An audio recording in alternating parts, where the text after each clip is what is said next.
नाम की कोई चीज नहीं रह गई। मैं खुला चैलेंज आपको करता हूँ, आपने हमको फेलियर बताया है तो हम यहाँ से नौकरी लेकर ही जाएंगे, चाहे कुछ भी हो जाए। हम लोगों को सड़कों पे रहने पे मजबूर किया जा रहा है। ये आपकी सोची समझी चाल है।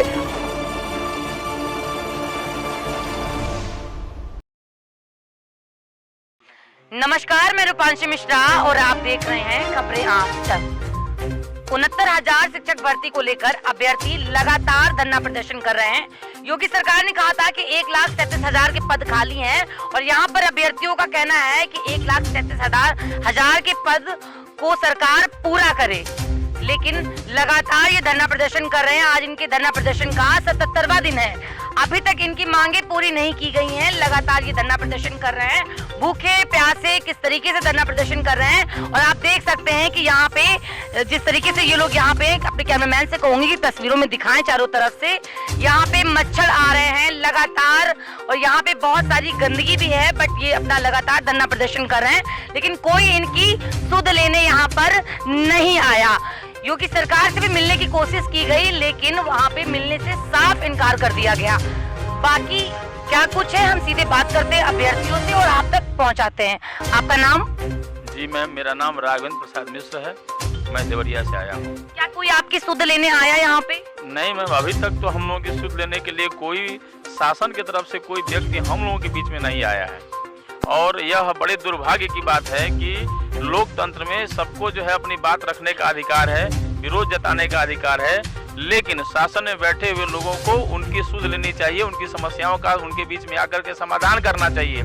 लेकिन यह कहना अब बिल्कुल सही होगा कि हमारे प्रदेश में लोकतंत्र का राज समाप्त हो गया है, क्योंकि अब तक शासन प्रशासन का कोई व्यक्ति हम लोगों के बीच में हम लोगों की समस्याओं को सुनने के लिए नहीं आया है। आज आपका 77वां दिन है धरना प्रदर्शन का, तो आप 77 दिन से ही लगातार यहाँ पर है?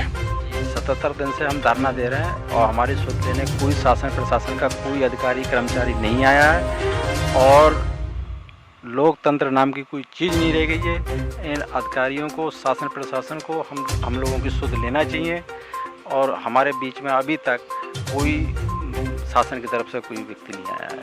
महिलाओं से भी हम बात करते हैं कि आखिर इनकी बात सुनी गई या नहीं सुनी गई और कितना यहाँ पे इन्होंने संघर्ष किया, कितना यहाँ पे परेशानियों से जूझ रहे हैं। अपने घर परिवार को छोड़ के ये लोग यहाँ पे धरना प्रदर्शन कर रहे हैं। आपका नाम?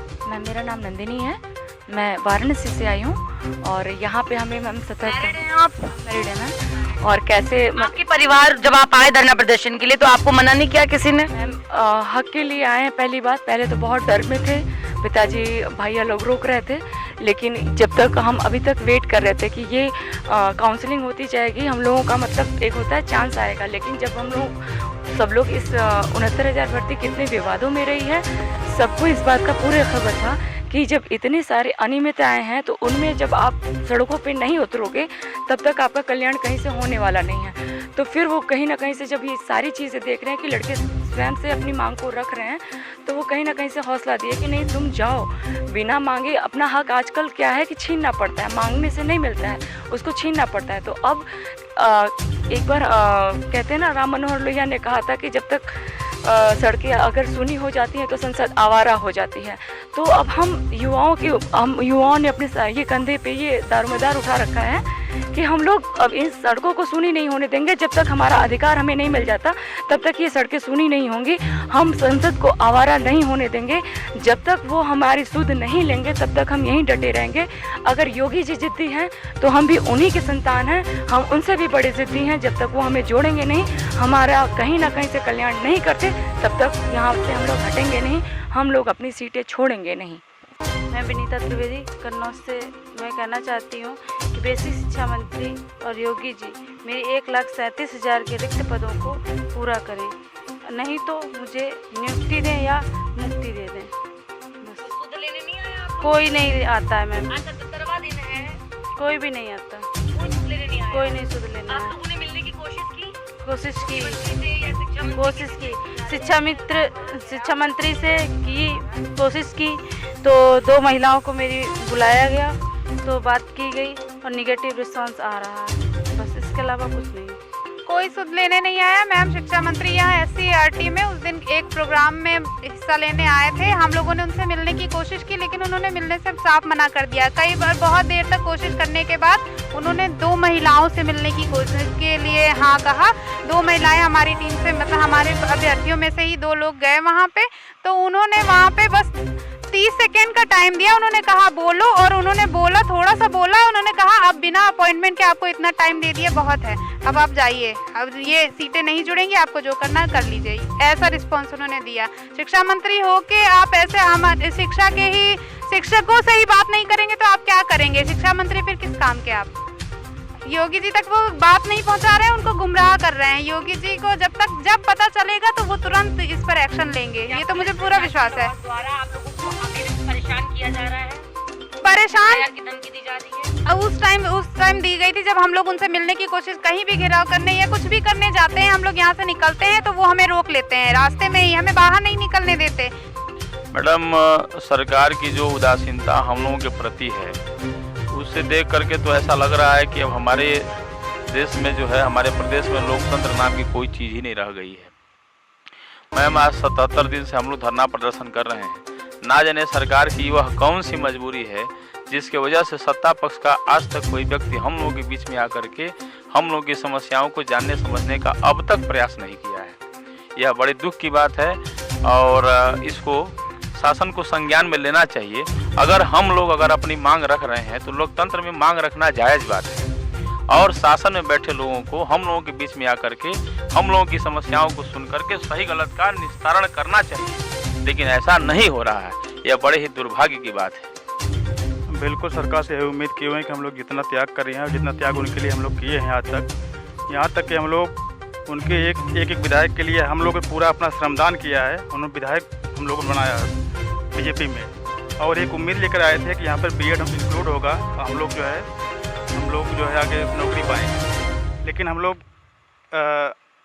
वही कल्याण सिंह और राजनाथ सिंह जो समय था शिक्षा मंत्री थे, उस समय हम लोग पास हुए एकेडमिक कम होने की वजह से, जबकि हम लोग सुपर टेट में 107 108 नंबर, इस तरीके से मेरा 108 खुद ही है। लेकिन यहाँ जो हम लोग मेरिट कम हो जाने की वजह से हम लोग नहीं हो पाए। लेकिन सरकार को हम लोग को यह ध्यान रखना चाहिए कि हम, क्योंकि सरकार एक जननायक होता है, जन जन को ध्यान रखना होता है उसको, कि हर व्यक्ति को वह सुविधा मिलनी चाहिए और हर व्यक्ति एक व्यक्ति को टच होना चाहिए। और यह सरकार इतना जो है विमुख हो चुकी है हम लोगों से, हम लोग यहाँ ख्याल नहीं ले रही है। हम लोग किस परिस्थितियों में यहाँ पर रह रहे हैं, कैसे हम लोग यहाँ अपना धरना संचालित कर रहे हैं। यहाँ तक कोई अधिकारी यहाँ तक मिले नहीं है प्रशासन का, हम लोगों से मिले, कोई बात करे। आपका नाम? मेरा नाम आशीष वाजपेयी है, मैं उन्नाव से हूँ। मैं बस सरकार से एक ही बात चाहता हूँ कि हमारे माननीय शिक्षा मंत्री जी हमेशा ये बात कहते हैं कि ये भर्ती दोनों अलग अलग हैं, इसका कट ऑफ अलग है, उसके नंबर अलग हैं, उसका पेपर का तरीका अलग है, इसका तरीका अलग है, वो लिखित में था या मौखिक में था। लेकिन सिर्फ एक बात, जब ये माननीय सुप्रीम कोर्ट ने बात कही थी कि आप 1,37,000 को 2 पदों में भरिए, 2 क्रमागत भर्तियों में भरिए, तो ये गलती किसकी है? आपने 2 अलग अलग भर्तियों को 2 अलग अलग फॉर्मेट में पेश किया, दोनों की लिखित परीक्षाएं आपने अलग अलग कराई, एक में लिखित परीक्षा कराई, अलग कट ऑफ रखा, दूसरे में आपने ऑब्जेक्टिव परीक्षा कराई, कट ऑफ अलग रखा। फिर आप ये खुले मंच में कैसे कह सकते हैं कि वो परीक्षा अलग है, ये परीक्षा अलग है? क्यों अलग है? क्योंकि ये आपने किया, आपने ये परीक्षा कराई, आपने, सरकार ने, विभाग ने, ये एकदम सोची समझी चाल थी कि जो पद उसमें बचेंगे मैं वहाँ कैरी फॉरवर्ड नहीं करूंगा। बार बार मैं यही बात कहूंगा कि वो अलग है, वो अलग है। अलग कैसे हुई? जब माननीय सुप्रीम कोर्ट ने ये बात कही कि 1.37 एक ही बड़ी भर्ती है, उसके 2 पद हमने बनाए, आपने 500 बनाए और फिर 69,000 बनाए, तो ऐसी कौन सी समस्या आ गई कि आप 68,500 के जो बचे हुए पद हैं, जिनके लिए आज हम टंकी में बैठे हुए हैं, वो आप 69,000 में कैरी फॉरवर्ड नहीं कर सकते? आपने सोचा कि हम छात्रों से कहेंगे कि नहीं वो अलग भर्ती है, वो अलग भर्ती है। इस एक बड़ी भर्ती को आपने 2 अलग अलग भर्ती बनाई, अपने कार्यों को सिद्ध करने के लिए आपने एक भर्ती को 2 अलग भर्तियों में कन्वर्ट किया। इसका मतलब क्या? ये आपकी सोची समझी चाल है। आप कहीं ना कहीं पद बचा रहे हैं। क्यों बचा रहे हैं पद भाई? हम योग्य ना हो, हमें भगा दीजिए। अभ्यर्थियों के आंखों में काफी गुस्सा है क्योंकि वो 77वां दिन है आज लगातार धरना प्रदर्शन का, और उनकी मांगे पूरी नहीं की जा रही हैं। उन्हें मिलने के लिए बुलाया जाता है और कहा जाता है कि सिर्फ महिला से मिलेंगे, और वो भी ये बोला जाता है कि आपने पहले हमसे अपॉइंटमेंट नहीं लिया। बुलाते हैं फिर मिलते नहीं है, कोई निष्कर्ष नहीं निकल रहा है। यहाँ पे लगातार परेशान है और 77 दिन से ये धरना प्रदर्शन कर रहे हैं। योगी जी ये सभी यहाँ पे योग्य अभ्यर्थी हैं। आखिर मैं आपसे पूछना चाहती हूँ कि 1,37,000 के पद आपने कहा कि खाली हैं, तो उन पदों को आप पूरा करें, उसी को लेकर ये लगातार धरना प्रदर्शन कर रहे हैं। आखिर कब तक इनको यहाँ पे इसी प्रकार धरना प्रदर्शन करना पड़ेगा? टंकी पर भी कुछ अभ्यर्थी है वहाँ पे लगातार धरना प्रदर्शन कर रहे हैं। आखिर सरकार सोए एसी में और अभ्यर्थी कब तक आखिर टंकी पर इस तरीके से धरना प्रदर्शन करेंगे? और यहाँ पे इस तरीके से बैठे हैं, आप तस्वीरों में साफ तौर से देख सकते हैं यहाँ पे मच्छर लग रहे हैं और बीमारी के भी आसार हैं, और कुछ लोग यहाँ पे बीमार भी हैं, भूखे प्यासे। ये लगातार 77 दिन से धरना प्रदर्शन कर रहे हैं। आखिर कब तक इनको यहाँ पे इसी प्रकार धरना प्रदर्शन करना पड़ेगा? वीडियो जर्नलिस्ट हरजोत सिंह के साथ मैं रूपांशी मिश्रा, खबरें आप तक, लखनऊ।